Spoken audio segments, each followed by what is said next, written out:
Hace poco solicité mi baja de la Guardia Nacional. Oficialmente aún sigo activo, pero es cuestión de días para darme de baja.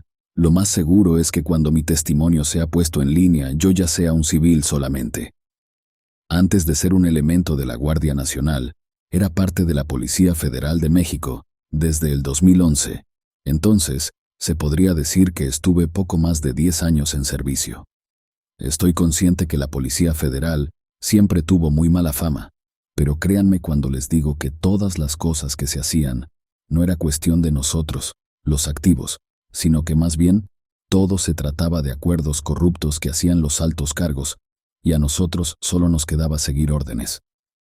El motivo por el cual decidí dejar la Guardia Nacional es que hace no mucho, a principios de este año, durante una operación en las profundidades del bosque tropical de Calakmul, encontramos algo que no debería existir, y me hizo cuestionar toda mi realidad y mis creencias. Me imagino que mucha gente lo sabe, pero, para los que no, Calakmul fue una importante ciudad antigua, ubicada en el actual estado de Campeche. Sus ruinas están rodeadas por más de 7.000 kilómetros cuadrados de bosque. Literalmente ahí dentro se podría esconder una ciudad, y sería casi imposible encontrarla. Se sabe que Calakmul fue habitado por primera vez, hace por lo menos 4.000 años. Sus primeros habitantes ni siquiera fueron los mayas. De hecho, esos primeros habitantes vivieron ahí más de 200 años antes de que la cultura maya naciera como tal. Explicar fechas es muy complicado. Soy un aficionado del tema, pero no un experto. Se sabe muy poco, por no decir que no se sabe nada, de la gente que habitó el lugar antes de los mayas. De hecho, los registros precisos se pierden luego de retroceder más de 1.500 años en el tiempo, lo que significa que hay prácticamente 2.500 años de historia que no se conocen con precisión, llegando a tal punto que se desconoce de dónde llegaron los habitantes originales, y tampoco se sabe por qué eligieron ese lugar para vivir. Algunos registros del lugar parecen sugerir que los mayas se referían a los antiguos habitantes del sitio como los creadores del cielo. La traducción no es exacta, pero la idea es esa. Entonces, nosotros estábamos en una operación en esas místicas tierras, en algún punto de sus 7.000 kilómetros cuadrados, cuando encontramos una piedra, una estela, no sé cuál sea el nombre correcto. Eso medía 2 metros de alto y 1 metro de ancho. Tenía grabados en ambas caras. Por supuesto que ninguno de nosotros sabía interpretar nada de lo que ahí decía, pero los dibujos sí eran entendibles. En un lado de la piedra estaba dibujada una figura femenina, que, por la manera en la que estaba representada, parecía ser una güey, que sería algo así como el equivalente a lo que entendemos como bruja. La figura femenina estaba rodeada por grabados incomprensibles. Del otro lado de la piedra estaba plasmado un árbol, igualmente rodeado por símbolos inentendibles. La piedra como tal no tenía nada extraño, pero lo que llamaba la atención era que estaba ahí, sola, en medio de la nada. Cerca no había pirámides ni ningún otro tipo de construcción. Nosotros continuamos con lo nuestro y dejamos esa piedra atrás.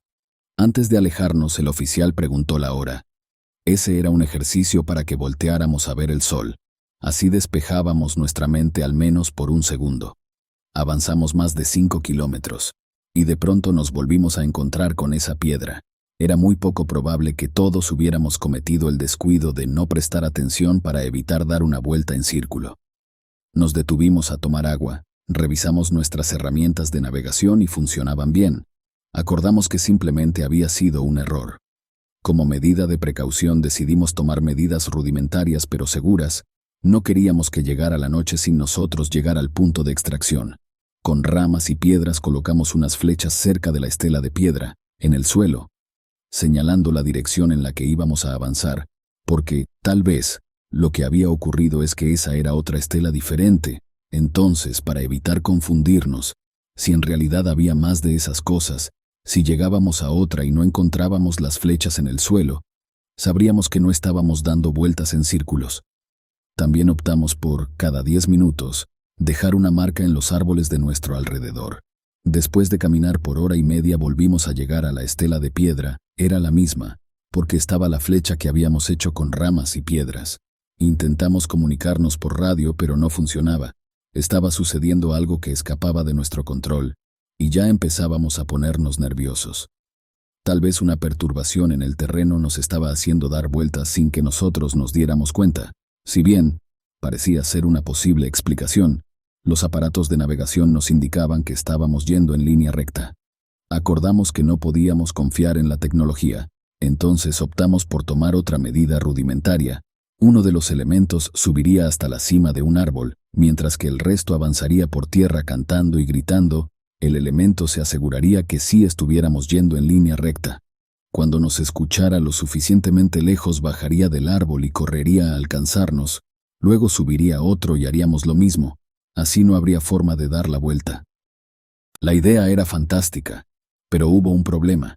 Se le indicó a uno de los elementos que subiera hasta la cima de un árbol.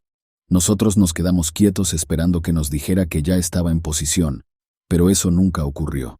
Luego de un minuto empezamos a gritarle, pero no nos respondía. Lo peor era que desde abajo no se alcanzaba a ver la cima del árbol, porque la flora era sumamente densa, y hay zonas en las que muy apenas entraba el sol.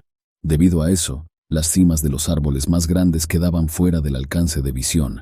Las miras de las armas no podían ayudarnos porque no se trataba de la distancia, sino de las ramas y hojas que obstruían la visión.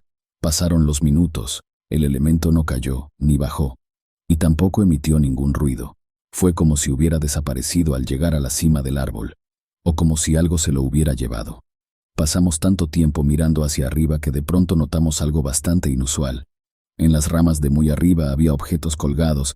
A simple vista no alcanzamos a notar de qué se trataba, pero utilizando las miras de las armas, pudimos observar mejor esos objetos. Había garras, colmillos, dientes, cabello, huesos, inclusive había dedos. Se decidió que otro elemento subiría a revisar qué había pasado, pero no saldría del campo de visión, es decir, que no atravesaría la densa vegetación. Llegaría solo hasta la altura en la que se encontraban los objetos colgando. Cuando llegó, le gritó al primer elemento que había subido, pero tampoco hubo respuesta. En la altura a la que estaba, el diámetro del tronco del árbol ya no era tan grueso, entonces se sujetó con fuerza con uno solo de sus brazos, y con el otro movió las hojas para intentar ver la parte superior del árbol. En cuanto lo hizo, algo sucedió y cayó desde lo alto. Yo tuve que moverme para que no me aplastara. La altura de la que cayó era superior a los 30 metros. Cayó muy mal.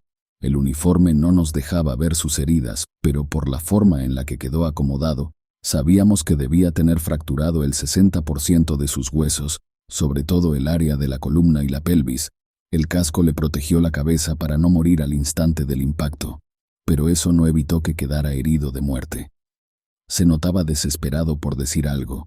El oficial se acercó a él, escuchó lo que el elemento tenía que decir, y luego el elemento murió. El oficial parecía consternado. No quería decirnos lo que había escuchado del elemento, pero sabía que tenía que hacerlo. Nos dijo que las últimas palabras de nuestro compañero habían sido: "Afuera ya es de noche". El suboficial se alejó un poco del grupo. Estaba tratando de tener una visibilidad medianamente buena del cielo, y entonces nos preguntó qué hora era. Cuando llegamos con él y miramos el cielo, nos dimos cuenta de que el sol no se estaba moviendo, estaba en la misma posición de cuando lo habíamos visto la primera vez que nos encontramos con la estela de piedra. Ese hecho irracional, sumado a las últimas palabras del elemento muerto, nos hizo pensar que, de alguna forma, habíamos quedado atrapados en un terreno raro. Ciertamente no alcanzábamos a comprender bien en qué estábamos metidos. Le preguntamos al oficial cuál era el objetivo del operativo, porque hasta ese punto no nos habían dicho nada.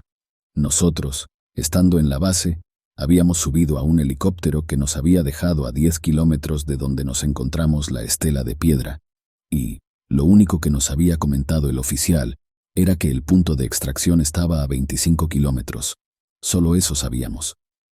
El oficial nos dijo que la orden había sido recorrer el lugar, porque a pesar de que ya se había acordado que el Tren Maya pasaría bastante cerca de esa zona, querían asegurarse que no hubiera nada que pudiera causar problemas durante la construcción del tramo 7.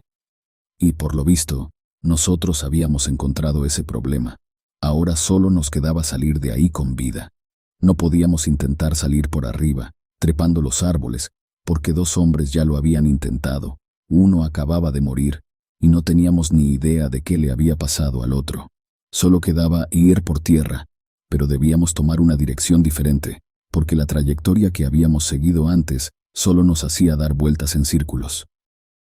Cargamos el cadáver de nuestro compañero fallecido, elegimos un camino al azar y caminamos sin preocuparnos de hacia dónde estábamos yendo. Estuvimos avanzando por 10 minutos, cuando el elemento que venía atrás de todos nosotros gritó que nos detuviéramos. Aseguró que pudo ver cómo uno de los árboles se movió. En ese punto ya todo lo creíamos posible. El elemento nos señaló cuál había sido el árbol que había visto desplazarse. Cuando lo revisamos, en efecto, había tierra recién movida en donde estaba el árbol. Estábamos observando el árbol, cuando de pronto escuchamos que algo se arrastró justo detrás de nosotros. Apenas estábamos volteando, cuando ese mismo sonido se empezó a replicar en todas direcciones. Ante nuestros ojos los árboles se desplazaban lentamente. Podrá sonar imposible, pero el bosque, o al menos esa zona del bosque, se estaba reacomodando para hacernos dar vueltas en círculos. El oficial ordenó que empezáramos a correr, y eso hicimos. Mientras lo hacíamos, los árboles se empezaron a desplazar cada vez más rápido, y ya no eran solo los árboles los que se estaban moviendo, también la tierra y las piedras. Aquello era demencial. Íbamos a toda velocidad, esquivando troncos, saltando piedras y rompiendo ramas. Creímos ver una salida de todo el caos, pero cuando llegamos nos vimos, una vez más, parados frente a la estela de piedra. Bajamos el cuerpo de nuestro compañero. Yo ya estaba sucumbiendo ante la desesperación, y estoy seguro de que varios compañeros también. De pronto, empezaron a sonar muchos ruidos a nuestro alrededor. Se escuchaban berridos de chivo, rugidos de algún felino grande, ladridos de perro, cantos de gallo, muchos aleteos, carcajadas de voces chirriantes. El ruido era ensordecedor. En un instante se volvió de noche y empezó a llover. Todos los sonidos que nos estaban aturdiendo desaparecieron, y solo nos quedamos con el sonido del agua golpeando contra las hojas de los árboles. Entonces alguien nos gritó. Se trataba del primer compañero que había subido hasta la cima del árbol. Ninguno de nosotros le respondió porque ya no sabíamos qué era real y qué no lo era. Mi compañero bajó del árbol y nos vio completamente idos. De inmediato se dio cuenta que faltaba uno y preguntó por él. Entonces, el suboficial le señaló el cadáver. Ni él ni nosotros entendíamos nada. El oficial ordenó que levantáramos el cuerpo y que avanzáramos hacia el punto de extracción, porque si ya podíamos ver la noche y el elemento perdido había regresado, posiblemente la anomalía en la que habíamos quedado atrapados ya había terminado. Mientras avanzábamos, le contamos al elemento perdido todo lo que habíamos experimentado. Luego él nos contó lo que pasó cuando llegó a la cima del árbol. Dijo que cuando atravesó todas las hojas y ramas que bloqueaban la luz del sol y salió al exterior, en la cima del árbol, se dio cuenta que ya se estaba escondiendo el sol. Y no solo eso, sino que 12 brujas, en forma de bolas de fuego, estaban sobrevolando el área en la que nosotros nos encontrábamos. Algo estaban haciendo, algún ritual, por eso no pudo bajar de inmediato. Se tuvo que quedar quieto para no llamar la atención de las brujas, y en cuanto se fueron luego de 20 minutos, empezó a gritarnos, y como no le respondíamos, decidió bajar del árbol. Mientras seguíamos avanzando, nos pusimos a teorizar sobre qué era lo que había podido pasar. Surgieron muchas ideas locas, un bucle espacio-temporal, una maldición relacionada a la estela de piedra, un ritual que requería la muerte de una persona. Sin embargo, de todas, la que nos parecía más sensata era que en realidad las brujas nos tenían bajo una ilusión. Por eso no veíamos que el sol se moviera. Ese era el motivo por el cual dábamos vueltas a pesar de que los instrumentos de navegación decían lo contrario, y debido a eso tuvimos ese episodio en el que la tierra y los árboles se movieron. Finalmente llegamos al punto de extracción. El helicóptero que estaba ahí nos dijo que por poco se iban sin nosotros. Se realizó el informe y se tomó la decisión de que el tramo 7 del Tren Maya no pasara tan cerca de esa zona. Desviaron el trazo varios kilómetros al suroeste.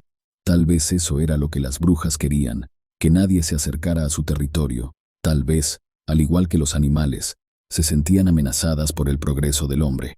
Relato escrito y adaptado por Ramiro Contreras.